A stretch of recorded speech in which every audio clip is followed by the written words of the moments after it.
rabbil alamin wa bihi nasta'inu ala umuri dunya wad din. Wassalatu wassalamu ala asyrafil anbiya'i wal mursalin nabiyina wa habibina Muhammad bin Abdullah wa ala alihi wa sahbihi wa man sara ala nahjihi wa sanna bi sunnatihi ila yaumiddin. Amma ba'd.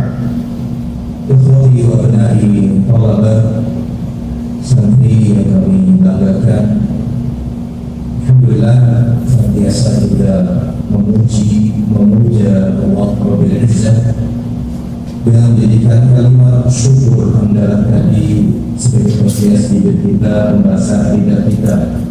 Kalimat syukur hamdalah satu terucap dari lisan seorang hamba yang beriman.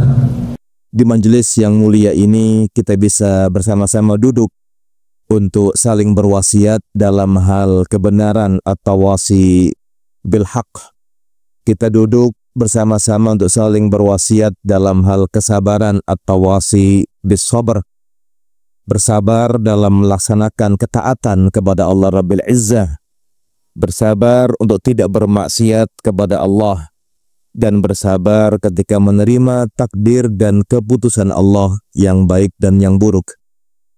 Tentunya teriring dengan harapan dan doa semoga Allah Rabbil Izzah berkenan mencatat langkah kita ke majelis ini, ke masjid ini, ke rumah di antara sekian banyak rumah Allah di muka bumi ini sebagai amal ibadah yang diterima di sisinya.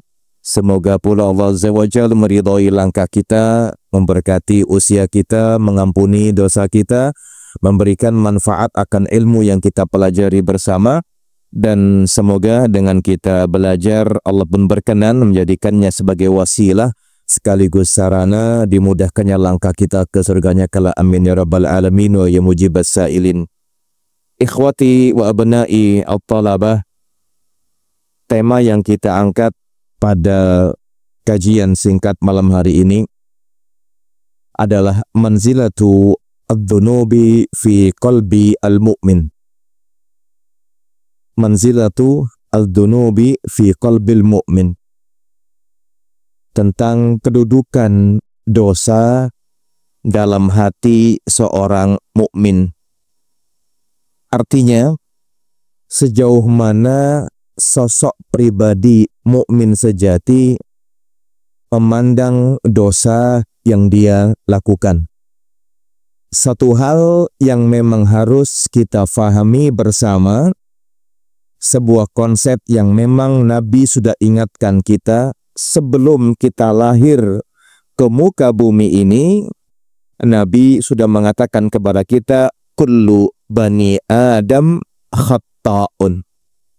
Setiap anak keturunan Adam, manusia artinya itu khatta'un, berpotensi, berpeluang untuk terus mengulang-ulang berbuat salah, lupa dan dosa. Kalimat khata itu mengandung makna terus dia mengulang, dan mengulang. Namun Nabi SAW menyampaikan pesan dari Allah Rabbil Izzah kepada umat, sahabat dan pengikutnya dengan melanjutkan pesan beliau, wa khairul khatta'in at-tawwabun. Sebaik-baik hamba-hamba Allah yang selalu mengulang dalam perbuatan dosa adalah mereka yang banyak bertaubat. Tapi minta tolong, jangan dipahami hadis itu kita boleh menyengaja berbuat dosa. Loh kan hadisnya jelas Ustadz, khata, mengulang-ulang perbuatan dosa. Bukan berarti Nabi memberikan izin kepada umat, sahabat, dan pengikutnya untuk terus mengulang-ulang perbuatan apa? Dosa. Tidak. Sehingga ada sebuah ungkapan dari para ulama yang mereka mengatakan kepada kita, laisa min syartil imani al-ismatu minal wuqu'i bid-dunub. Laisa min syartil imani al-ismatu minal wuqu'i fid-dunub. Bukanlah syarat utama kesempurnaan keimanan seseorang itu dia terjaga atau maksum tidak pernah berbuat dosa sama sekali. Karena yang maksum di muka bumi ini siapa? Hah? Siapa? Musa. Manusia yang maksum, yang terjaga dari dosa siapa? Hah? Nabi? Yakin? Ya. Rasulullah SAW adalah kekasih Allah, Nabiullah, dan Rasulullah yang maksum, terjaga, terpelihara dari perbuatan dosa dan kemaksiatan. Sehingga konsep dasar yang ulama ingin mengingatkan kita, mereka mengatakan laisa min syartil imani al-ismatu minal wuqu'i fid dunub. Bukanlah syarat mutlak kesempurnaan keimanan seorang hamba itu terjaga tidak berbuat dosa. Tapi hakikat dari kesempurnaan iman seorang hamba adalah adamul israri wal khaufi minal wuqu' fid dunub. Adamul israr fid dunub. Bukti kesempurnaan iman seorang hamba itu dia tidak terus melanjutkan dalam perbuatan dosa. Alias tidak mau mendapatkan label lapendos. Laki-laki penuh dengan dosa. Jadi bukti keimanan seorang hamba dan bukti kesempurnaan iman seorang hamba itu adalah adamul israri fid dunub, tidak melanjutkan perbuatan dosanya, tidak terus mengulang-ulang perbuatan dosa. Sehingga di antara ungkapan sahabat Nabi yang mulia Abdullah bin Abbas radhiyallahu anhuma, dia mengatakan lastighfar ma'al israr. Lastighfar ma'al israr. Bukanlah seorang hamba dikatakan beristighfar, memohon ampun kepada Allah, memohon dihapuskan, ditutup aib dan dosanya kepada Allah, ma'al israr, tapi dia terus mengulang-ulang perbuatan dosa, baik dosa yang sama atau yang lainnya. Dari sini kita paham, ketika Allah Rabbil Izzat menyebutkan di petikan ayat 135 surat Ali Imran. Ada yang masih hafal di sini? Angkat tangan. Ada hadiah, Ustaz ya? Ada tuh. Silakan angkat tangan, tanpa lihat mushaf. Siapa yang hafal surah Ali Imran 135? Iya, maju ke depan. Hafal atau baca? Maju ke sini. Ada Tolib? Tolib? Nah. Fadl. Ahlan wa sahlan. Ya, sebutkan siapa namanya. Ismi Zahran. Hah? Zahran. Dahlan. Zahran. Zahran. Bukan Dahran. Kalau Dahran bandara di Dahran ya. Iya. Kelas berapa? Soful Haji Asar. Hah? Kelas 11. 11,5? 11. Oh, kelas 11. Bukan 11,5. Bukan. Kelas 11 berarti kelas 2 SMA. SMP. SMA. Oh, SMA. Tadi surat apa namanya? Ali Imran. Ayat 135. hafal apa kira-kira? Insyaallah. Insyaallah. Bacakan ayatnya. Walladzina idza a'udzu billahi minasy syaithanir rajim. Walladzina idza fa'alu fahisatan aw zalamu anfusahum fa ahlakathu wa ma zalamahumullahu walakin anfusahum yuzlimun. Udah salah jalan. Diulang lagi coba, diingat-ingat lagi. Ya, diulangi. Walladzina idza fa'alu fahisatan aw zalamu anfusahum zakarullah fastaghfaru lidunubihim wa may yaghfiru dzunuba illallah wa lam yasiru ala ma fa'alu wa hum ya'lamun. Sekali lagi. Jangan deg-degan. والذين إذا فعلوا فاحشة أو ظلموا أنفسهم ذكروا الله فاستغفروا لذنوبهم ومن يغفر الذنوب إلا الله ولم يصروا على ما فعلوا وهم يعلمون. Nah, ahsanta. Sekolah khair. Dapat voucher. Dapat voucher. Mau? Yakin? Ini buat apa? Jajanin teman-teman. Jajan. Ambil kayak stiker kita tempel di kepala. Puzzle. Ayakumullah. Ini jangan dibawa. Yang ini ya. Iya. Ahsan tuh. Walaupun tadi sempat salah jalan.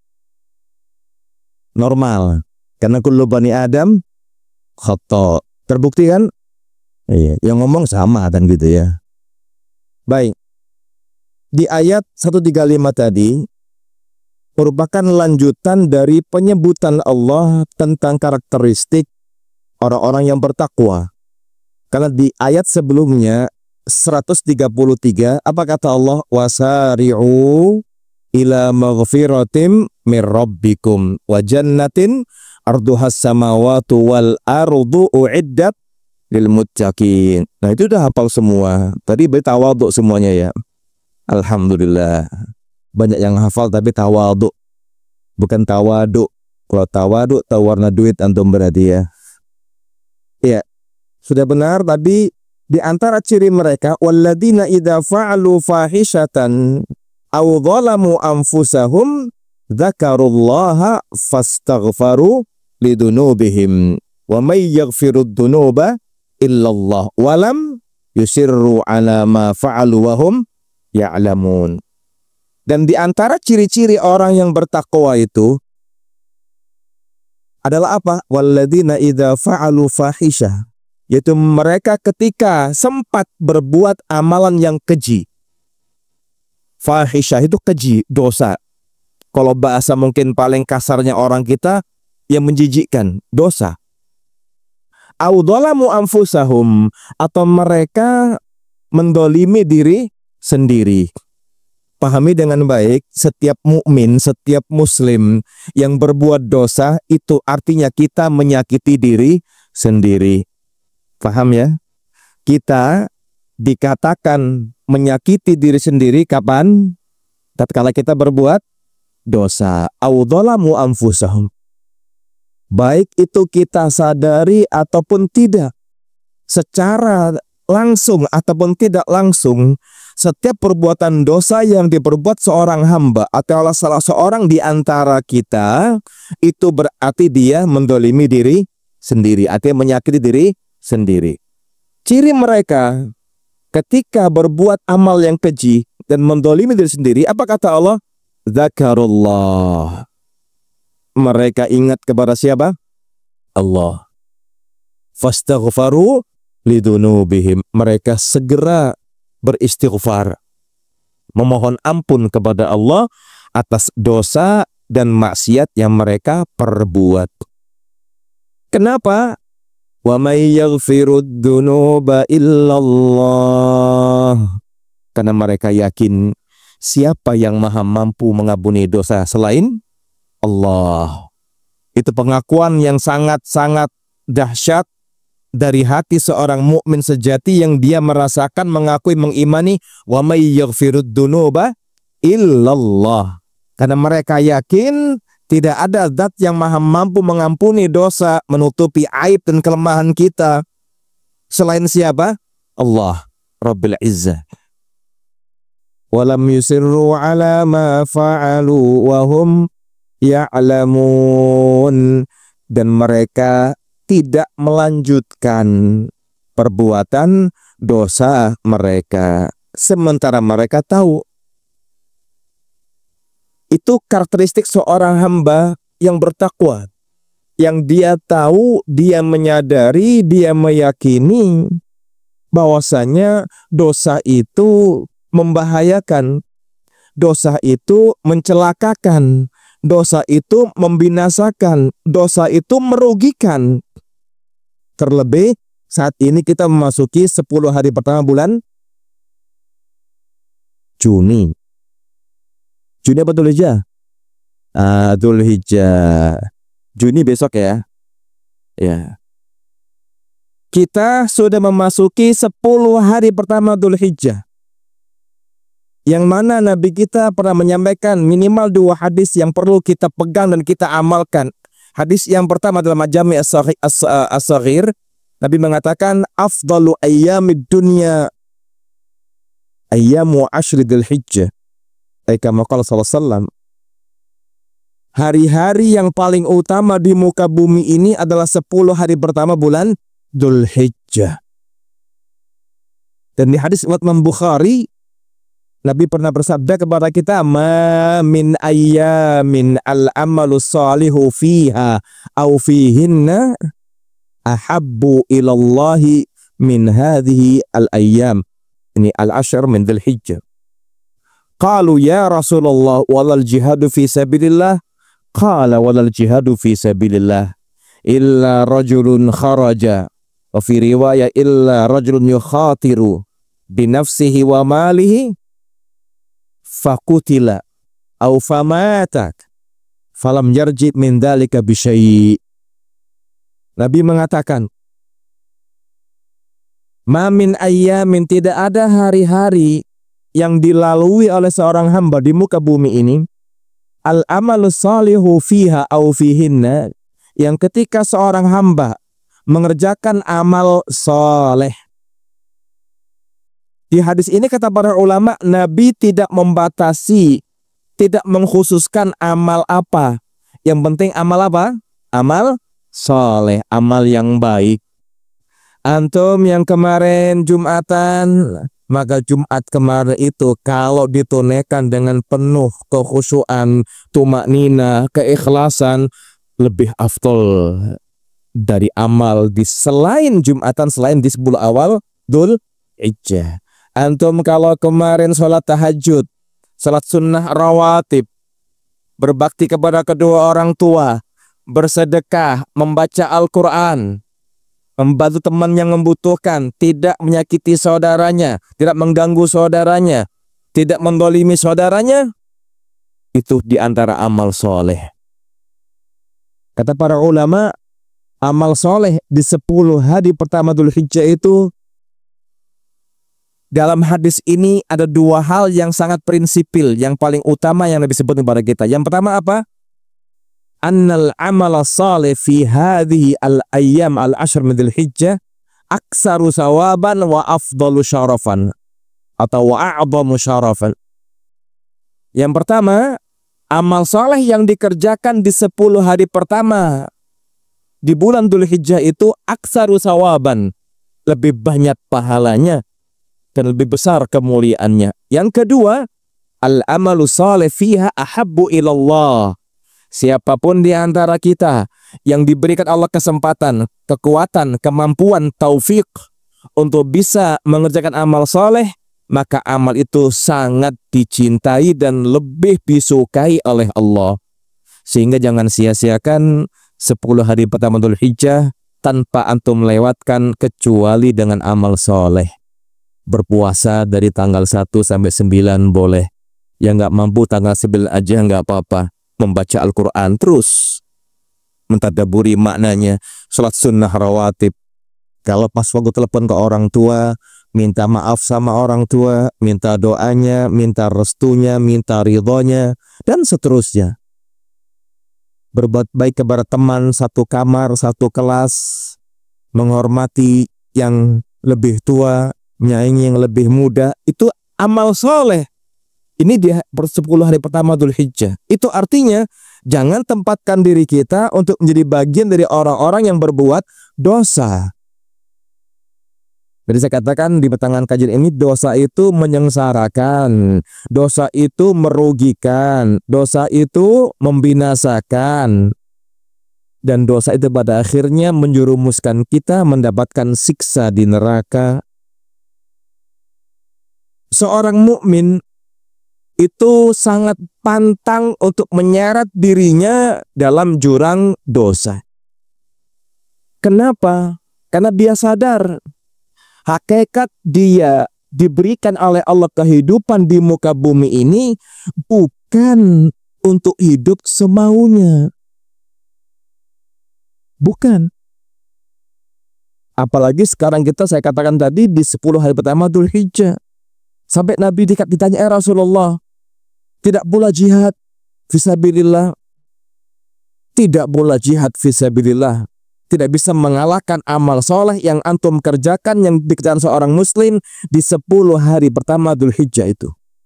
Kecuali ada seorang hamba meniatkan dirinya berjihad fisabilillah dan membawa seluruh harta yang dia miliki dan tidak ada yang tersisa di rumahnya, lalu dia terbunuh di medan jihad, hartanya juga habis.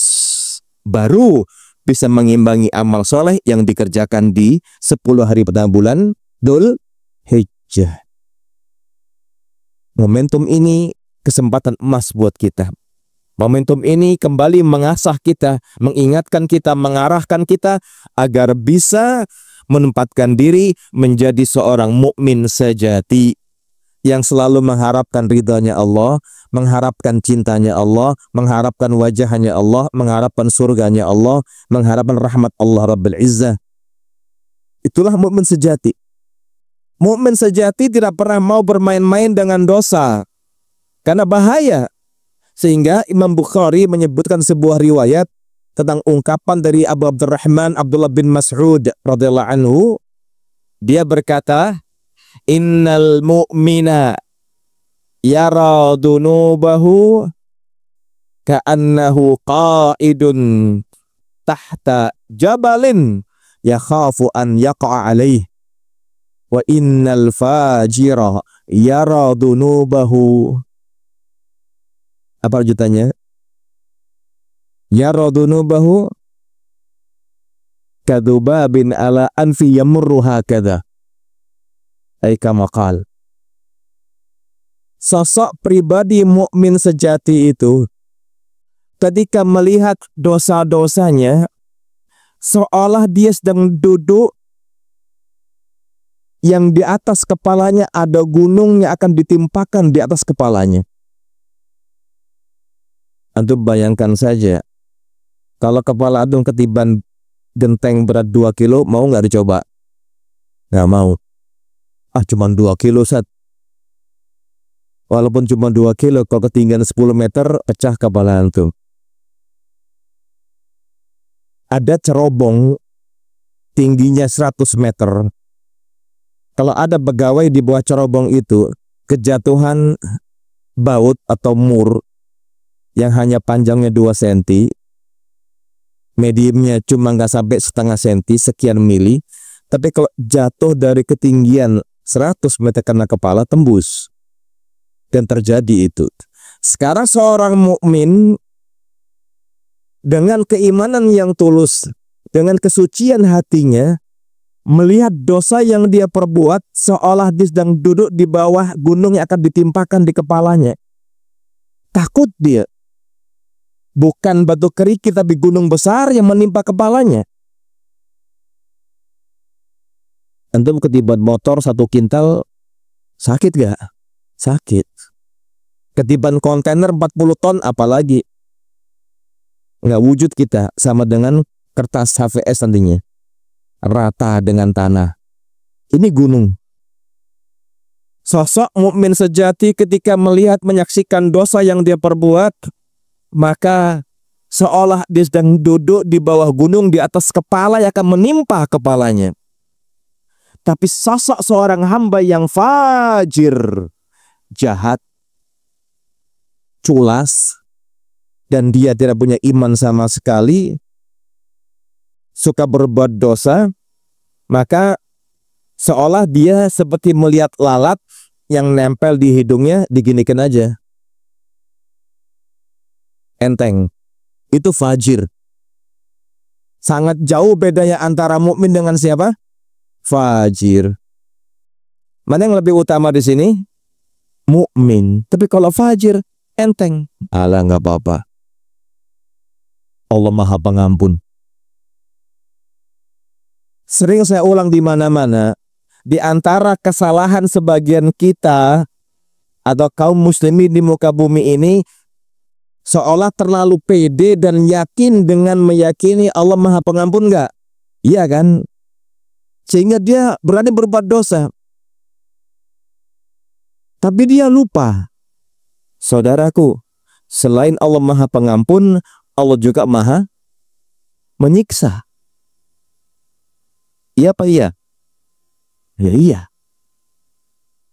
Tanya balik dia. Kamu bilang Allah Maha Pengampun. Iya.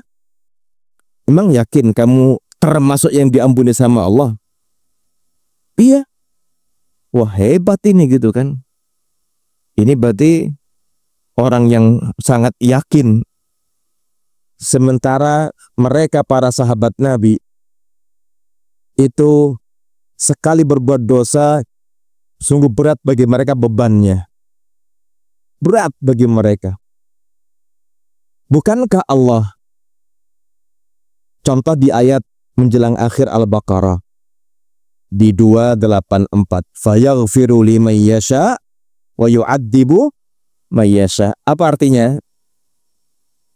Allah akan mengampuni kepada hamba yang Dia kehendaki dan juga akan menyiksa, mengadab bagi hamba yang Dia kehendaki. Ente yakin? Kalau kita meyakini Allah Maha Pengampun, harus seimbang dong semestinya. Allah juga Maha menyiksa. Simak di 2 ayat yang Allah sampaikan kepada kita dalam surah Al-Hijr ayat 49 ayat 50. Ada yang hafal di sini ayatnya? Tanpa melihat mushaf Al-Quran. Nggak ada. Lupa. Insya Allah lupa ya. Baik. Allah mengatakan di situ, nabbi ibadi anni anal ghafurur rahim wa anna adabi huwal adabul alim.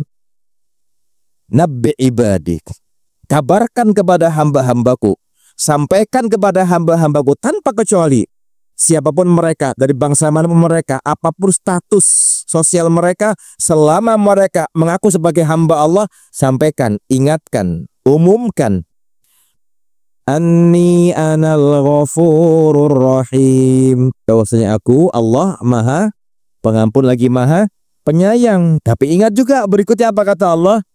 Wa anna adabi huwal adabul alim. Tapi ingatkan juga kepada hambaku, adabku juga pedih, menyakitkan.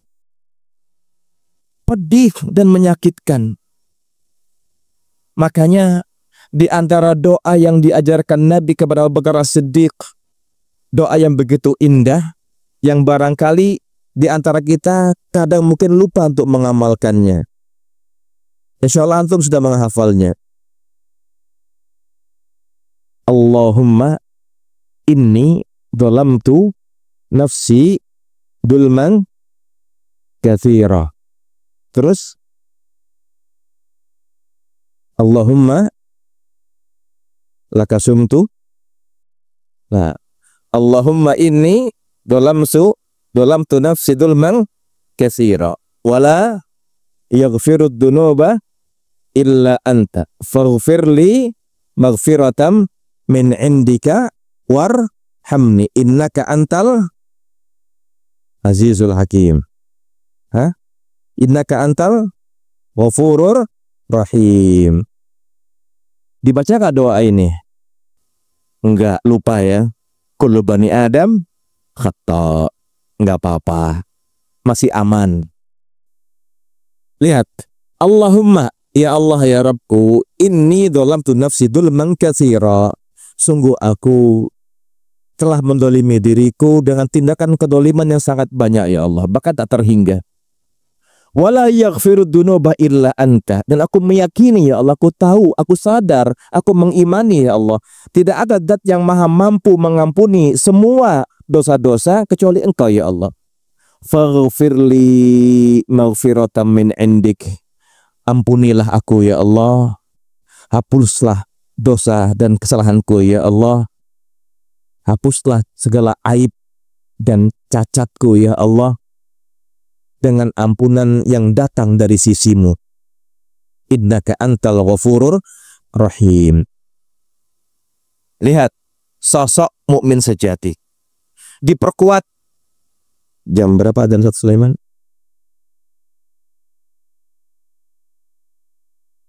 Kurang berapa menit? 5 menit? Iya, 6 menit. Cukup, baik. Yang terakhir, sebagai penutup, kisah Imra'ah Ghamidiyah. Di antara contoh sosok pribadi yang ditempa oleh Nabi, yang mana mereka sahabat Nabi itu, mereka tidak pernah meremehkan dosa. Imra'ah Ghamidiyah itu datang ke Nabi. Dia mengatakan, "Ya Rasulullah, tahhirni." Wahai Rasulullah, bersihkan diriku dari dosaku. Kata Rasul, kenapa kamu ini? Saya telah berzina dan saya sekarang hamil. Padahal jika seandainya wanita Ghamidiyah ini tidak perlu menghadap Nabi, nggak perlu ngaku, cukup beristighfar kepada Allah, bertaubat dengan taubatan nasuha, dengan menanggalkan dosa, menyesali dan bertekad tidak mengulangi lagi, Allah ampuni nggak? Allah kan ampuni. Tapi kenapa? Hatinya tidak tenang. Ingat Nabi pernah bilang sama kita, wal ismu ma haka fi nafsika wa karihta an yattali'a alaihin nas. Yang namanya dosa itu segala tindakan yang bisa membuat dadamu berdebar. Bersyukurlah antum, jika berbuat salah deg-degan dadanya, berarti masih normal, masih waras.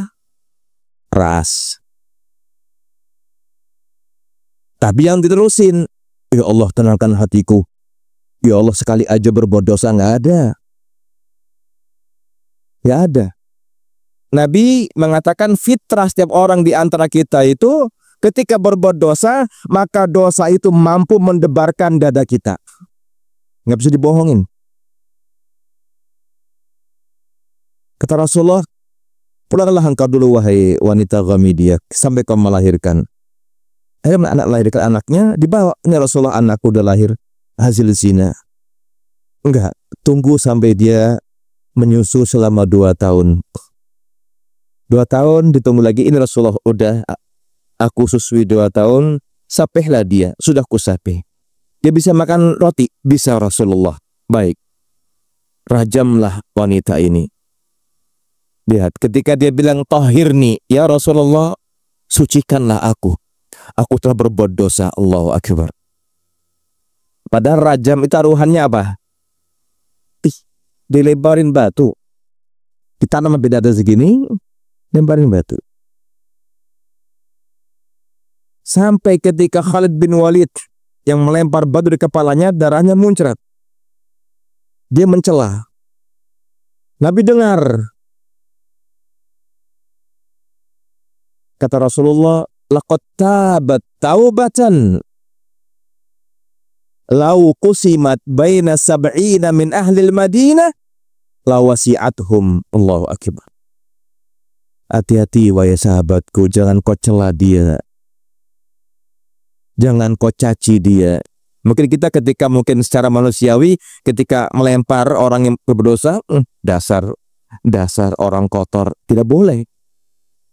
Dia itu bertaubat kepada Allah dan Nabi mengatakan, wahai Khalid bin Walid dan umat dan sahabatku, wanita ini laqad tabat taubatan, sudah bertobat dengan taubat yang benar.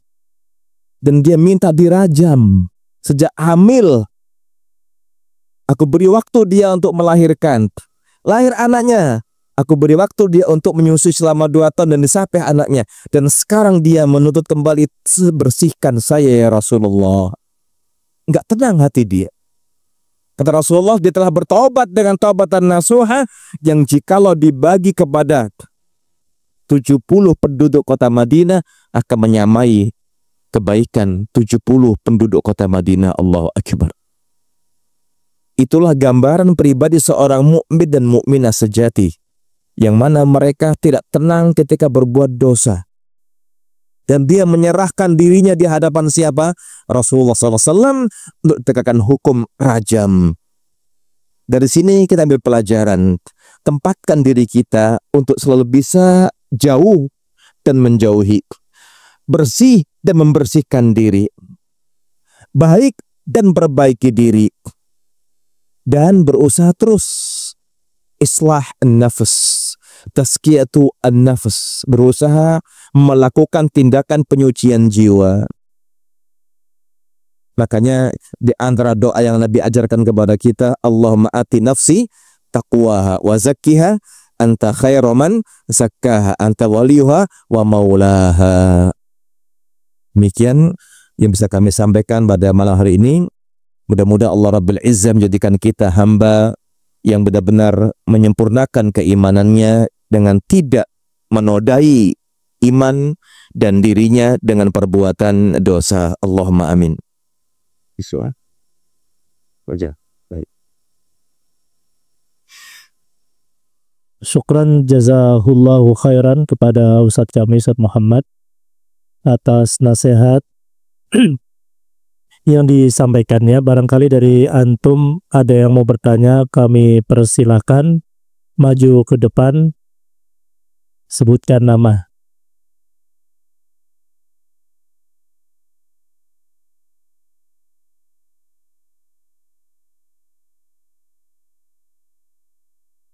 Ini mau bertanya atau siap ditanya? Bertanya. Oh, bertanya. Ya. Bismillah. Assalamualaikum warahmatullahi wabarakatuh. Waalaikumsalam warahmatullahi wabarakatuh. Namanya? Nama ana Tengku Muhammad Abduh Dari Majalengka. Majalengka. Tapi Iya. namanya Tengku. Tengku Majalengka. Iya. Tengku Muhammad Abduh. Abdu dari Majalengka. Kelas berapa sekarang? Kelas akhir tuh. Masya Allah. Kelas 12. Ya. Barakallahu fikum. Masya Allah. Iya. Ini bertanya, Ustaz, apakah bisa disebut sebuah kesombongan ketika kita berbesar diri saat kita berhasil terbebas daripada dosa yang terus-terus kita ulangi, Ustaz? Syukran. Ya, itu aja. Boleh dikasih voucher, Ustaz, karena berani bertanya. Contoh, yang kedua cukup ya. Ayo kumpul. Baik.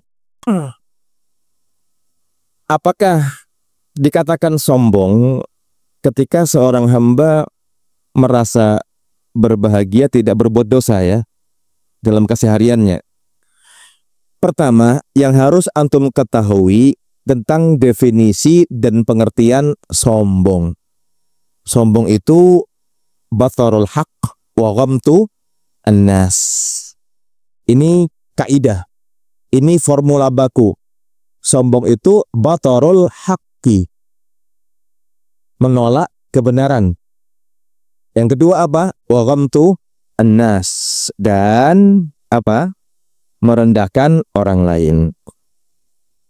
Situ belum ada indikasinya. Yang kedua, ada penyakit kedua yang perlu kita waspadai. Di antara tiga hal yang Nabi sampaikan kepada kita, yaitu hal yang membinasakan dan yang paling parah membinasakan seorang hamba adalah al-ujub wa ijabul mar'i binafsihi. Ujub seorang hamba, merasa takjub dan merasa lebih baik dari yang lainnya. Ujub itu akan muncul ketika antum komparasikan, bandingkan dengan orang lain. Anda sih yang kaya ente, nanti banyak dosa, enggak diucapkan. Makanya kita katakan cukup itu antum sampaikan dalam hati. Ya Allah, alhamdulillah Engkau selamatkan aku hari ini dari perbuatan dosa. Bersyukur kepada Allah kan diselamatkan oleh Allah, dibantu oleh Allah, ditolong oleh Allah tidak berbuat dosa. Makanya kan di tasyahud akhir kan kita sering berdoa dengan doa di tasyahud akhir, Allahumma inni a'udzubika min adzabi jahannam wa min adzabil qabr, dan seterusnya. Lalu doa kita apa? Di antara yang dianjurkan Nabi kepada Mu'ad bin Jabal, Allahumma a'inni ala dzikrika wa syukrika wa husni ibadatika. Jadi nggak perlu diungkapkan, nggak perlu disampaikan karena khawatir ujub. Kadang kalau teman juga nggak paham, wih keren, keren Jal, Wah, pengen tahu gimana resepnya, bayar misalnya. Jadi ujub. Dan juga sebaliknya, ketika di antara kita berbuat dosa, tidak usah disampaikan ke temannya. Tadi antara makna mujaharah, seseorang berbuat mujaharah, terang-terang berbuat dosa, itu ketika dia berbuat dosa, malam hari berdosa, dia beristighfar kepada Allah harusnya.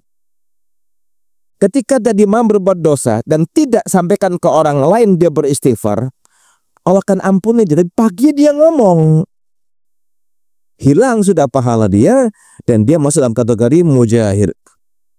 Kullu ummati mu'afan illal mujahirun. Seluruh umatku layak mendapatkan ampunan dariku dari perbuatan dosanya, illal mujahirun, kecuali orang-orang yang terang-terangan berbuat dosa. Contoh terang-terangan berbuat dosa, tadi malam berbuat dosa, pagi ceritakan.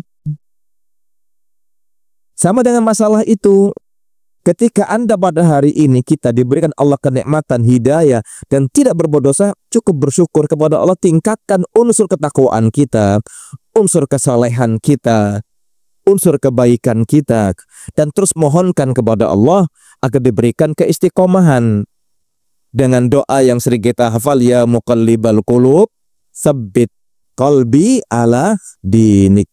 Doa ini diulang-ulang oleh Nabi sampai Ummu Salamah geleng-geleng, ya Rasulullah, begitu sering yang kau baca doa itu. Kata Rasulullah, wahai Ummu Salamah, tidak ada hati seorang hamba melainkan dalam genggaman dua jemari di antara jari jemari Allah. Yuqallibu kaifa yasha. Allah Maha berkehendak untuk membolak-balikkan hati manusia sesuai dengan kehendaknya. Faman syaa aqama wa man syaa azagha. Yang Allah kehendaki akan dibuat istiqomah lurus, yang Allah kehendaki akan dibuat tersesat selama-lamanya. Sehingga Mu'adz bin Jabal mendengar ungkapan itu langsung membaca doa yang tertuang dalam surah Ali Imran ayat ke-8. Rabbana la tuzigh qulubana ba'da idh hadaitana wa hab lana min ladunka rahmah innaka antal wahhab. Pertanyaannya, doa ini dibaca enggak? Lupa Ustaz. Yang Nabi sampaikan kepada Ummu Salamah mendebarkan dada Mu'adz bin Jabal sehingga dia baca doa ini, Rabbana la tuzigh qulubana ba'da idh hadaitana wa hab lana min ladunka rahmah innaka antal wahhab. Baca terus doa ini ya, sehingga mintakan kepada Allah keistiqomahan dan kebaikan ya. Wallahu ta'ala a'lamu bisawab. Nama saya Alif Kanizar Syafan Firdaus. Siapa? Alif Kanizar Syafan Firdaus. Alfanizar. Alifka. Anfa. Alifka. Alifa. Alifka. Alifka. Kelas 7. Kelas 7 ya. Dari Indramayu. Indramayu. Pertanyaannya? Pertanyaannya Ada berapa? ada 1. 1. Kenapa kita ketika berbuat dosa kita selalu tidak tenang? Itu aja. Itu aja. Pernah ngalami? Pernah. Iya. Baik. Hayakumullah. Waktu voucher. Mau nggak? Iya. Pernah. Afan. Pertanyaan yang bagus. Kenapa kita ketika berbuat dosa selalu nggak tenang? Tadi Nabi sudah mengingatkan kita. Al-birru husnul khuluqi. Kebajikan itu adalah cermin akhlak yang mulia. Wal ismu ma haka fi nafsika wa karihta an yattali'a alaihin nas. Sementara yang namanya dosa itu adalah perbuatan yang ketika dilakukan membuat dadamu berdebar, bergemuruh, dan engkau nggak suka orang melihatnya. Bila di antara kita merasakan hal itu, pertama bersyukurlah kepada Allah. Itu pertanda iman masih melekat dalam diri kita. Makanya mintakan sama Allah dengan memohon, ya Allah, jangan kau cabut dahulu imanku sebelum nyawaku. Paham enggak? Jangan sampai keimanan kita dicabut terlebih dahulu sebelum nyawa kita. Karena berbahaya. Orang yang kehilangan keimanan itu sudah kayak binatang. Sehingga ketika di antara kita pernah berbuat dosa dan nggak tenang, bersyukurlah kepada Allah. Itu artinya Anda masih hidup. Karena al-qalbu as-salim, hati yang salim, hati yang selamat, hati yang bersih itu sangat tersakiti dan terluka ketika berbuat dosa. Nggak tenang hidupnya. Maka kebalikannya, kalau orang hatinya mati, itu tidak merasa bersalah ketika berbuat dosa. Orang kayak gini maka julukannya mayat hidup. Makanya di antara ungkapan ulama salaf, mereka mengatakan mereka itu perhatiannya terhadap perbaikan batin, sanubari dan iman itu lebih besar ketimbang penampilan. Karena hati kita, kata Ibnu Taimiyah, seperti raja. Anggota tubuh kita pasukannya, siap menerima perintah. Sehingga yang pertama, bersyukurlah kita bila setiap kali berbuat salah dan dosa bahkan kemungkaran berdebar. Alhamdulillah. Tapi segera beristighfar kepada Allah, segera ingat kepada Allah, segera minta ampun kepada Allah. Karena arti taubat itu kembali kepada Allah. Dan jika itu kaitan antara hamba dengan Allah, harus terpenuhi minimal 3 syarat. Meninggalkan, lalu menyesali, dan bertekad tidak mengulangi. Itu taubat yang benar. Lalu yang kedua, itu pertanda hati kita ada kebaikan. Dan diharapkan bisa kembali baik. Dan yang ketiga itu fitrah yang sudah Allah tanamkan kepada hambanya. Makanya jangan sampai hati kita itu rusak. Jangan sampai hati kita itu kotor. Jangan sampai hati kita itu hitam dan tertutup. Sebagaimana Allah ingatkan kita dalam surat Al-Mutaffifin ayat ke-14. Yang sebelum membacakan ayat ini, Nabi mengingatkan kita di hadis yang masyhur dari Abu Hurairah radhiyallahu anhu, beliau, Nabi kita SAW bersabda, innal abda idza adnaba damban nukkitat fi qalbihi nuktatan sauda. Fa in taba wa naza'a wastaghfara suqila qalbu atau saqula qalbuhu. Wa in adat hatta ta'duma wa tughlifa qalbahu fadhalika ran alladzi fi qouli ta'ala kalla bal rana ala qulubihim ma kanu yaksibun. Nabi mengatakan innal abda, seorang hamba, idza adnaba damban, setiap kali berbuat dosa, sekali berbuat dosa, nukitat fi qalbihi nuktatan sauda, akan tertancap dalam hatinya satu nokta hitam. Kapan bisa hilang? Fa intaba, kalau dia bertaubat, wa naza'a, meninggalkan dan menanggalkan dosa, wastaghfara, dan dia beristighfar, suqila qalbuhu atau saqula qalbuhu, bersihlah hatinya. Karena kata-kata suqila atau saqula itu adalah bermakna bersih. Makanya ada deterjen mereknya Soklin. Baru tahu kan? Bingung. Bukan berarti zaman Nabi ada Soklin, bukan. Ternyata orang-orang luar sana jeli. Ada hadis yang mengatakan sokula yaskulu soklan, bersih. Bikinlah mereka deterjen namanya Soklin. Itu bukan tafsir dari saya, bukan. Orang memahami makna dari kata itu. Nabi mengatakan suqila qalbuhu, bersihlah hatinya. Tapi kalau mengulangi lagi, nokta hitam muncul lagi. 2 kali 2 titik, 3 sampai memenuhi hatinya dan dia menghitam semuanya. Maka tidak akan pernah lagi merasa berdebar ketika berbuat dosa. Makanya ketika kita sendirian, jangan pernah merasa aman dari perhatian Allah dan dari muraqabahnya Allah. Idza ma khalatad dahra yawman fala taqul laqad khalaut. Jika suatu hari engkau pernah sendirian dan ingin berbuat dosa, jangan pernah engkau lontarkan ucapan saya sedang sendirian. Tidak. Tapi ada Allah yang mengawasi kita. Wala tahsabannallaha yaghfalu sa'atan wala annama yabghu anhu yaghfalu anhu sa'atan. Kata para ulama, jangan pernah engkau ketika sendirian ingin berbuat dosa, engkau mengatakan saya aman, gak ada yang lihat. Walakin qul alayya raqibu. Tapi katakan ada zat yang selalu mengawasiku. Ada malaikat utusan Allah yang terus mengawasiku. Dan jangan pernah kau kira yang tidak tampak olehmu itu terluput dari pantauan Allah. Wala tahsabannallaha yaghfalu sa'atan. Jangan pernah kau menyangka Allah lupa atas perbuatan dosa yang kau lakukan. Wala annama yakhfa alaihi yaghib.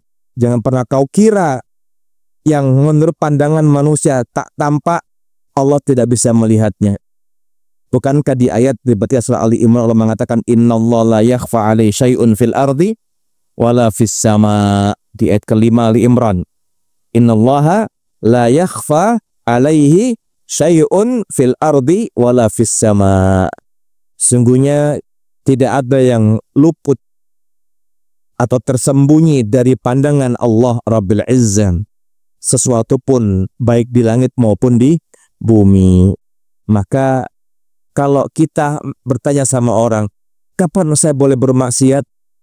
Silakan engkau bermaksiat kepada Allah di tempat yang Allah tidak bisa melihatmu. Ada nggak?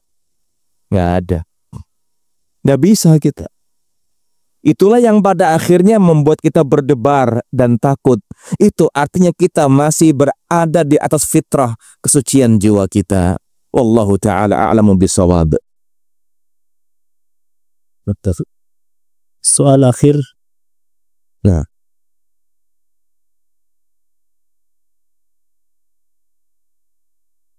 Bismillah. Assalamualaikum warahmatullahi wabarakatuh. Assalamualaikum warahmatullahi wabarakatuh. Siapa namanya? Nama anak Aidoh, Ustaz. Aidoh. Aidoh. Dari Sumedang. Sumedang. Kelas 8. Iya. Pertanyaannya, bisakah dosa seorang anak menjerumuskan orang tuanya ke neraka walaupun orang tuanya itu sudah menyuruh anaknya untuk meninggalkan perbuatan dosa dan perbuatan keji, Ustaz? Iya. No. Ya, maafan. Pertanyaannya, bisakah seorang anak menjerumuskan orang tuanya ke neraka? Ada perinciannya. Pertama, Allah Subhanahu wa taala sudah mengingatkan kita di beberapa ayat, wala taziru waziratun wizra ukhra.